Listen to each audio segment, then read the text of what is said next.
offline festival, numerous awards, animated series. This game is actually touching everyone's heart. How did you meet Genova? How did you get into the company? Why? It's just very curious what it's going to make after Sky.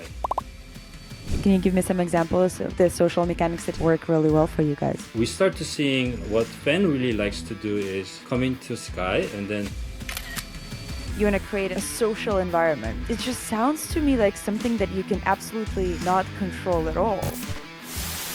we have to really pay attention what our community likes. And community likes. You guys are doing animated series. Do you guys sleep? We all know that it's going to be somewhat challenging. When is the first episode out? And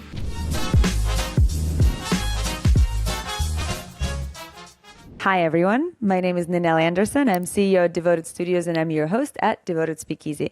Tonight we have an amazing guest as always, Cecil Kim. Hi! hi everyone. I'm so excited. I've been planning research. Me and Cecil have been friends forever. He was one of the first people who I met when I moved to LA, which was, coming out in 9-10 years now. And I feel very honored tonight to have an opportunity to interview you, especially with how your career changed over the last, 9-10 years we've known each other. You changed so much. When we think about the game that has 10 million players, offline festivals, numerous awards, a Guinness record, animated series, we think about what? Valorant, League of Legends, major AAA titles. But no, we're going to be talking about Sky. Sky is built by ThatGameCompany, which is one of those mysterious, cool indie companies that I feel like every indie company want to be. So I want to get to, before we dive into all of that, I want to get to know, how did you meet Genova? How did you get into the company? Why? And how does creativity get born in this company? It goes way back. I think it's 2010, because when I was working at Sony Santa Monica, our studio in Santa Monica is called Penn Station. It's like red brick warehouse, but it had a PR company and several other tenants. But our head of director, Ellen Becker, and had a sort of incubation program.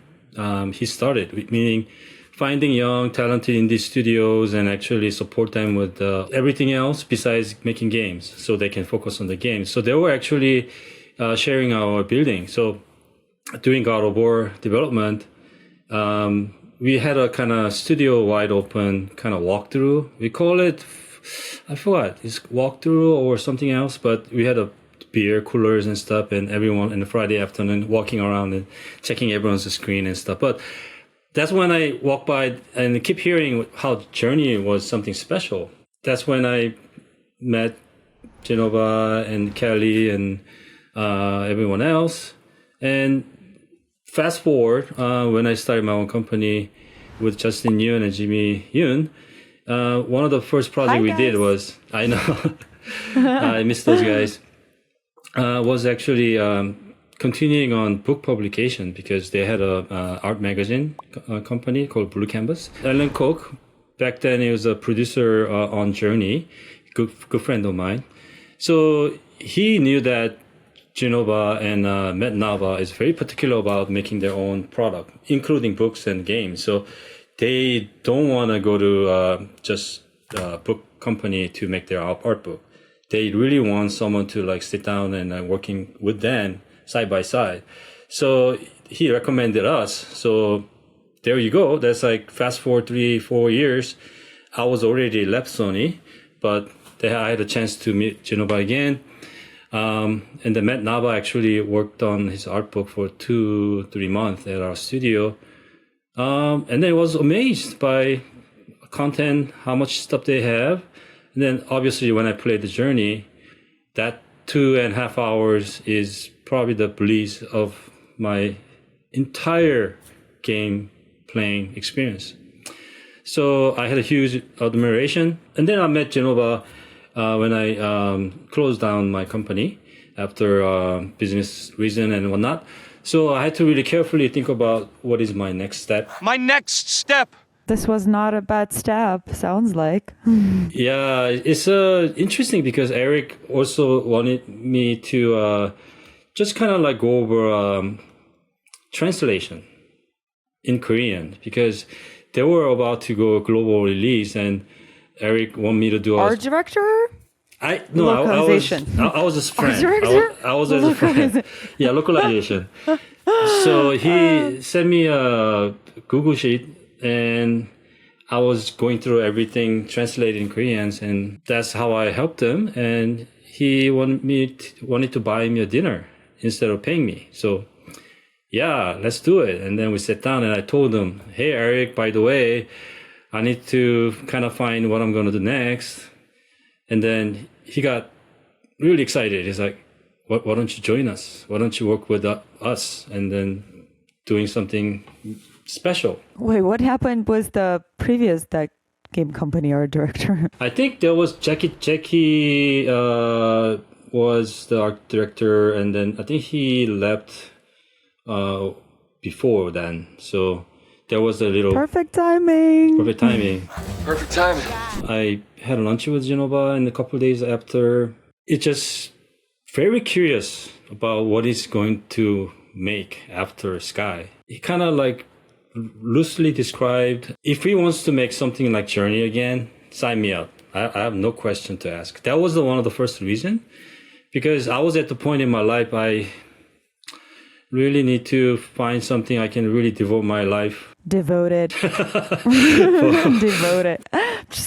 Because, like, I was in a really fast grind of making stuff at a section studio because I was going through outsourcing, and as an artist, everything you want to work on, pretty much, like everything excites you. So rather than developing something for a long time, we were just trying new things, making different kind of games. So I was getting into that different phase of my life, thinking, what is my next 3, 4, 5 years, whatnot? And then one of the reasons, Genova, it was Genova Chen. Second reason was what he mentioned to me about, like, he really want game to be respected as a art form. Music to my ears. Yeah, because I was battling with that for a long time too. Because, as you know, I'm from PlayStation 1 generation. So I was really happy that game community is growing and everyone is supportive. We're so excited about game industry. Game is just awesome collaboration between tech and art, and it's just such a celebrated industry. But that was most of my 24/7 life. But once I stepped out of it and I became a dad, and when I go to my daughter's friend's birthday party and meet other parents and stuff, and I start to realize that's not what everyone else is thinking. Everyone else has a lot of negative view on game being toxic. What do you mean there's life outside of games? I don't believe that. Yeah. All I see is my screen and things, tasks, all of that stuff. It's interesting that you say that because I was actually thinking that, I do love the current version of God of War, but it does feel like, there's, when it comes to the first, second, third God of War, it just felt like there was so much epic and vast world building stuff. And the current God of War feels like more of just like a cinematic that you follow. An amazing, for people who have less skills like I do, that feels like a very easier way of playing it. But I feel like Sky has that feeling of the, God of War 2 and 3, where it's like vast exploration, world building, all of that stuff. Was that the intention? That's what you're going after? It is. So we say our company mission is like 3. One being creating a timeless game. So that has a lot to do with the theme and game being like more wider appeal mechanics, and also the visually it stands against time. So if you play 10 years later, it still feels unique and good. And second reason is bring positive emotional connection between players. It's quite refreshing when you play Sky. There's no action, but you could fly. Besides, obviously, when Krill is trying to attack you and you're about to die and your first time seeing it, and that's right. It's an experience. That is. It's not positive. That is kind of like if you look at the whole game as a emotional arc, we always want to have these deepest fall, and then the Krill doesn't appear in the game. It appears probably like the fourth act, pretty much towards the later. Eden is hard. That's pretty much what every player says on the internet. It's hard. It's but then hard. they go back and try more. And then they go back with their buddies and try more. So I don't know. People love pain, I guess. What do we love? Pain! And then we start to notice that there are a lot of people that actually likes that, which is game is calm. There's no quite danger. I mean, until you choose to go into these areas, but and then there's world is full of wonder. Like first of all, like why these people are running around and flying with the cape, and how much we put emphasis and effort to make that flying experience to be really good. That is just mind blowing. Back then, I'm talking about 2018 and 19. On the mobile phone and the cloud tech and how flying experience, especially like taking off and landing, it is just amazing work for a small team. So after that, we are just having a lot of fun, meaning we just didn't know how our live content is going to be designed. But we have to really pay attention to what our community likes. And community likes interesting setting and story. So each season starts taking shape by having strong narrative theme, and that creates interesting character. And who are these people? Who are these ancestors? And then sometimes there could be musicians. There could be like travelers. There could be a Boy Scout.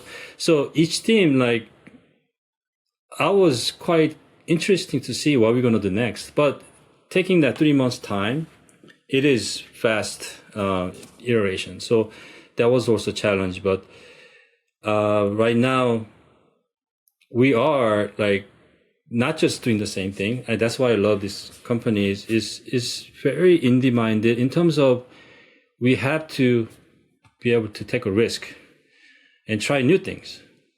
Finance and money, that's the second. So if you look at our seasons, there's certain seasons performs better than the other, but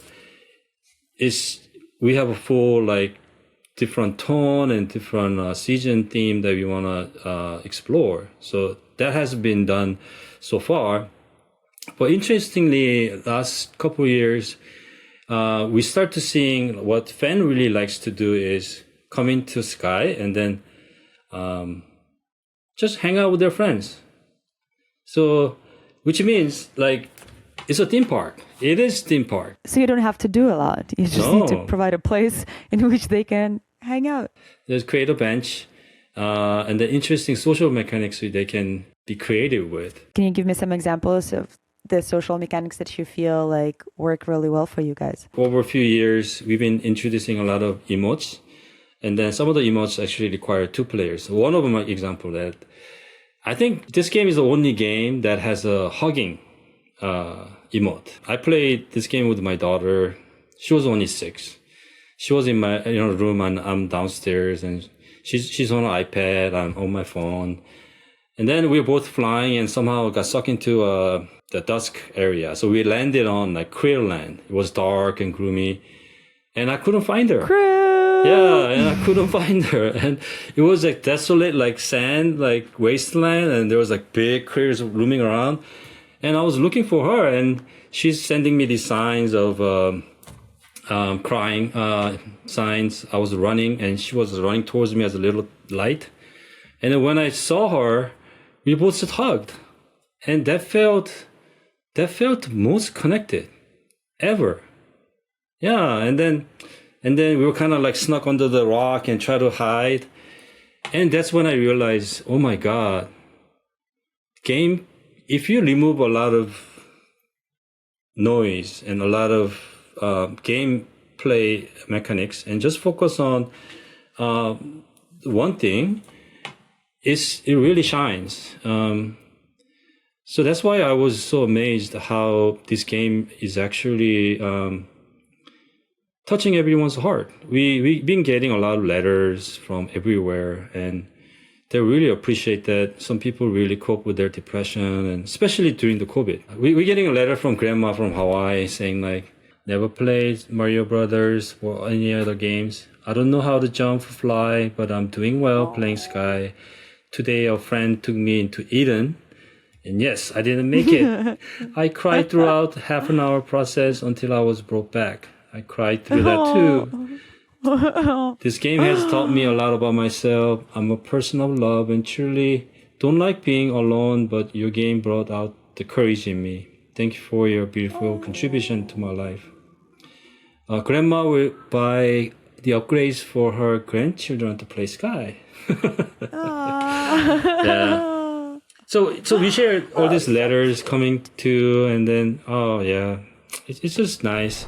I'm just curious because you mentioned that you want to create a social environment pretty much, right? So, and the game mechanics might not be even helping, but more distracting. It just sounds to me like something that you can absolutely not control at all. So like, you're like, hey, we have a goal of creating this social environment. So, but how do you create those, I don't know, rules of the game, of that environment that supports that social interaction? We take a lot of minimalistic approach. So when new player comes in, they don't have to read tutorials. They don't have to go through a lot of things like that. But we have a mechanics where seasoned players can guide the new players. Naturally, when you go into a new area that you don't know, you're just going to wander around and waste your time. But if you make a friends in there, the friends would love to take you, showing you around and help you. So that has been key success of our game. So we also have another mechanics where we have a shared space, where you can actually decorate your own space and you can visit your friends' That's my favorite place too. And also the world building takes huge part in this. It is ancient time and ruins. Can't really tell it's ancient or not. It's somewhere in the sky. I'm like, well, how do you know? I mean, there's moth and it's flying. Yeah. How do you know it's ancient moth? Yeah, this is like the one of the things that we also wanted to do was creating this more hub space. So I feel like when you go to Disneyland, there's a main street where the shops and like the parade and stuff like happens.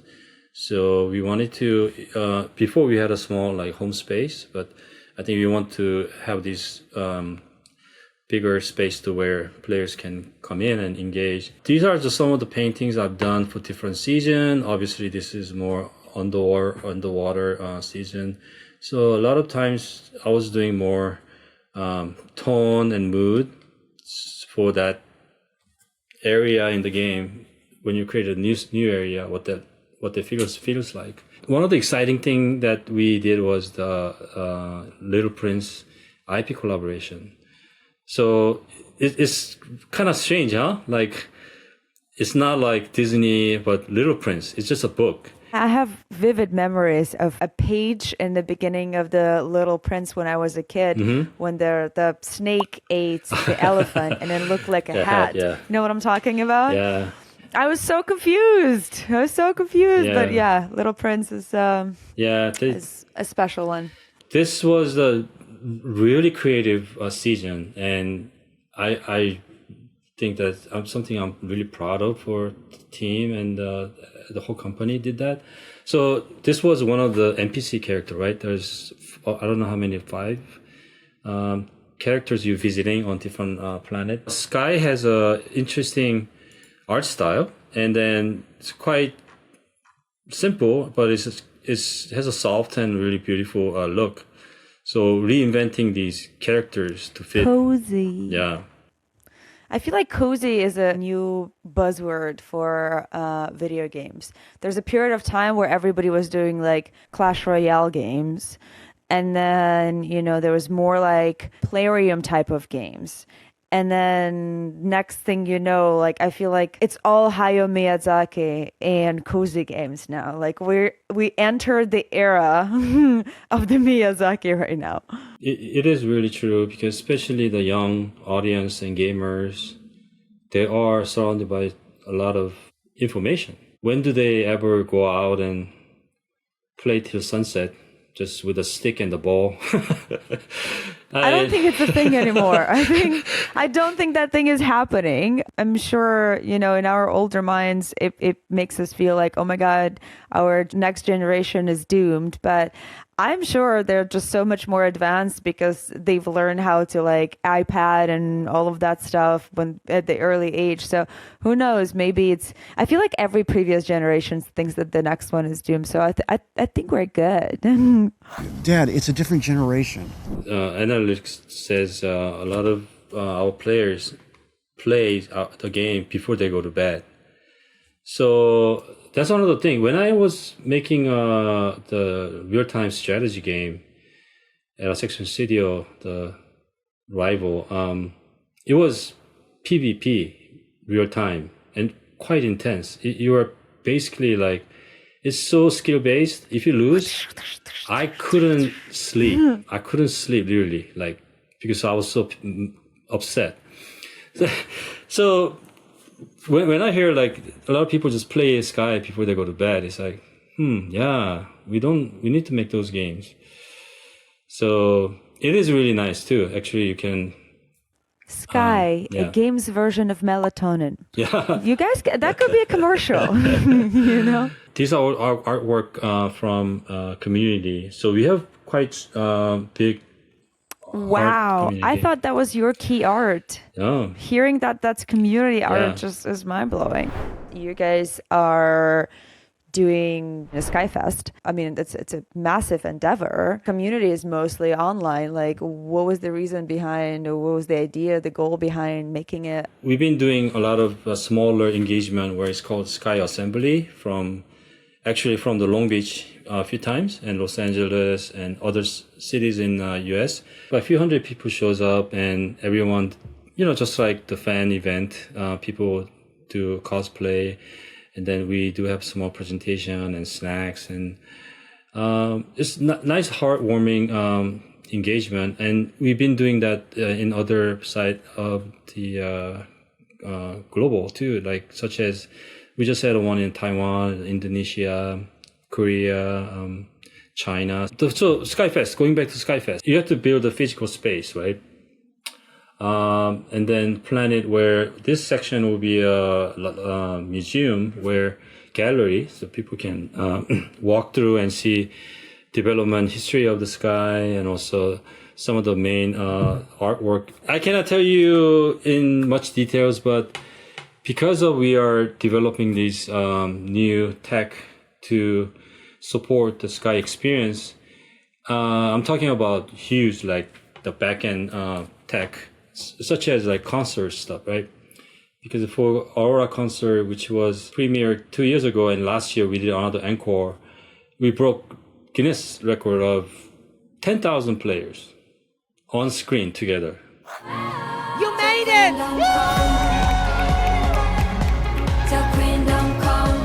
I never think that we're gonna have a concert when I joined this project. We're a pirate spirit company, meaning like, yeah, let's just go over there and see what's there, but we have to take a risk. Everyone has to hang tight. What was the impact that you guys were expecting when doing the concert, and like what was the actual impact that you've seen after doing that? That was another way of creating a interactive experience based on such an amazing, inspiring music score. So each song has different theme, and we stage that where you like flying as a little emote lights or some sort of like sometimes you become a fish on the water. So yeah, it helps the developer, us, to think outside of the box. I think that was the biggest learning that we did. And appreciating art in general, like you need to really respect the audience and gamers so that what you create is not completely like feeding the gamers comfortably. You just have to create this abstract experience, but important thing is the message and the emotional connection. Transmedia, huh? I feel like, only a few years ago, we were just like, people were like using that word and everybody's like, what is that? And then, the industry evolved. We started seeing, all of a sudden World of Warcraft movies, Arcane from Riot, a bunch of stuff. But again, you're thinking about transmedia as something for bigger companies, right? But you guys are doing animated series, right? I want to dive deeper into that. Is that an exception, or what does it take to do an animated series? How does that get born?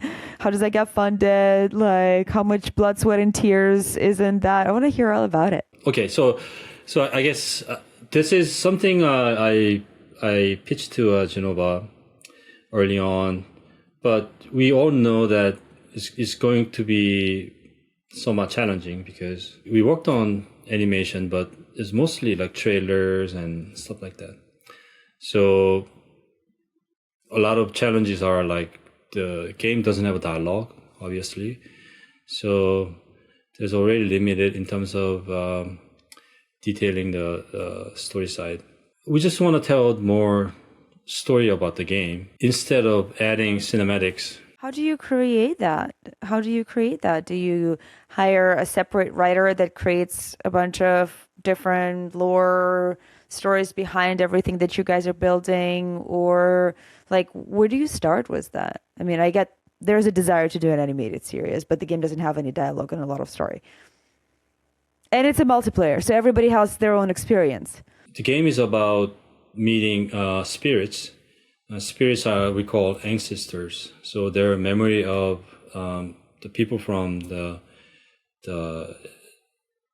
old civilization, right?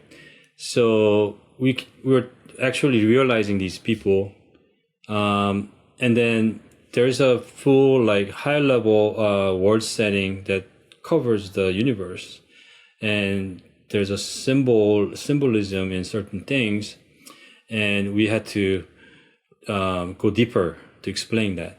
So, like you mentioned, it's an open world game, but in order to play Sky, you have to go through the main path to Reborn. That main path is something that you can enjoy without interacting with other players. You can just play through. Obviously, it'll be difficult in the Eden and certain parts, but if you do that, you understand there's a hidden story and meaning in certain areas. So when we decide to make animation, yeah, you mentioned that, we have to kind of like work on it without having too many people involved. So it's mostly Genova and myself and the writer's room, which is the writing writers. And also we work with the Evan Vieira, who used to be our animator, but he understands the Sky lore. That's how we like spend time developing that early on. I'm obviously super curious about, like there's Sims who were trying to do series or, whatever version of for TV, and it was just so distracting for everyone. And that, as far as I know, they kind of abandoned the idea of doing it. And it's a common thread. There's people who were trying to, like, having attempts of doing that, but it was just so distracting for games teams. They were like, this is just not the core of our monetization and stuff like that. So hearing from you guys that it was taking away you and Genova to work on the animated series while having a game in live operations is like, do you guys sleep? I sleep. I don't think he does. So another thing is we're thinking about the lore in a different timeline. It also actually helps us to design some new season ideas for game. So it's kind of like feeding each other right now. When is the first episode out? When should we be expecting that? And pretty soon. I love that. Pretty soon. Please expect pretty soon. Oh, pretty soon. We're still in 2024. I don't know when people are going to be listening to this episode, but this last year has been definitely really tough for the entire industry. Do you still feel committed to being in games? Are you still loving it no matter what? Like, how do you feel? I still think that the games is still in infant stage. Yeah, it's a big media, but like hard to predict how it's going to change. Just comparing to cinema. So it's a typical time. Things get more expensive, meaning making assets, need a bigger team. So big companies are taking the risk management. But then doesn't mean that a lot of indie companies are supported either. Yeah, we just got to go through this. But hopefully in my lifetime, games can become like films. There's a lot of different types of games. All the developers have more options to make whatever they want to make. Well, I hope that actually happens. You know, I ask sometimes myself, would there be anything else I would want to do? And so far I haven't found a different answer besides that being video games. So if we can become a little bit more mature, a little bit more structured in the industry, that's definitely something that I would love to see. So fingers crossed that actually happens. So yeah, Cecil, thank you so much for coming and joining me for the show today. I've learned a lot. I still have a million of questions, but that's definitely for Benihana dinner. I'm going to terrorize you with all that million questions. Thank you so much. And if you guys want to learn more from Cecil, we have another episode about getting hired in the industry. So if you want to learn tips, whether you're a starting artist or somebody who wants to change career or somebody who wants to change styles, please tune in. Thank you. Bye. Yay!